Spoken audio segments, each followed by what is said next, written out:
High, আসসালামু আলাইকুম। আপনারা কেমন আছেন? আমি ভালো আছি। দোয়া করব আপনারাও ভালো আছেন। আমি নারকেলের খোসা দিয়ে একটি চমৎকার সুন্দর জিনিস বানাতে যাচ্ছি। আমি প্রথমেই সেটাকে সাদা রং দিয়ে কভার করে নেব। সাদা রং দিয়ে আমার নিচের অংশ কভার করা শেষ এবং আমি উপরের অংশ সেম প্রসেসে কমপ্লিট করে নিয়েছি। এটি ফাইনাল লুক। অ্যান্ড আমি এটা একদিন শুকানোর পর আমি নীল রং দিয়ে এই জায়গায় আলপনা আঁকবো এবং লাল রং দিয়ে।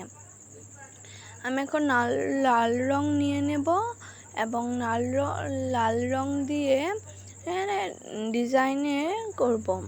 দুই রং আপনারা চাইলে আপনাদের ইচ্ছামতো কালার এবং ইচ্ছামতো রং দিয়ে করতে পারেন। আমি আমার আলপনা করা শুরু করে দিয়েছি। আপনারা আলপনার জায়গায় অন্য কিছু করতে পারেন।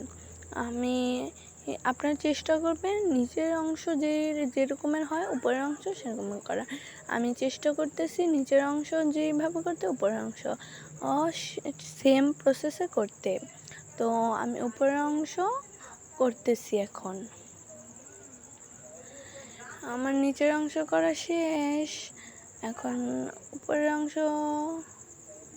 করা প্রায় শেষ, আরও আছে।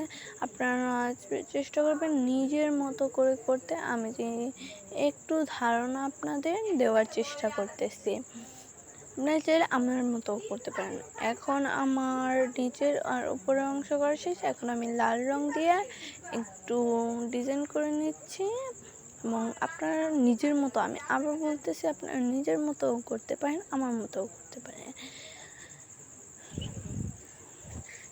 এখন আমি লাল রং দিয়ে আরেকটু প্রিটি গর্জিয়াস করার জন্য ফুটা দিয়ে নিচ্ছি। এখন আপনারা একটু খেয়াল করলে দেখতে পারবেন যে আমার নিচের অংশটা যেরকম উপরটাও সেরকম করার চেষ্টা করছি। এখন আমি উপরের অংশও সেম প্রসেসে ড্রয়িং করে নিচ্ছি।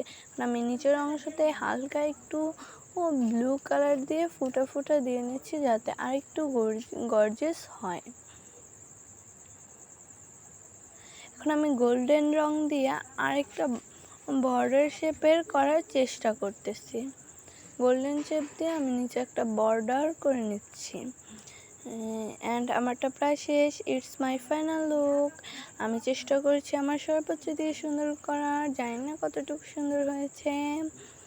ইটস আমার উপরের অংশ, এটা আমার ফাইনাল লুক। দুইটা একসাথে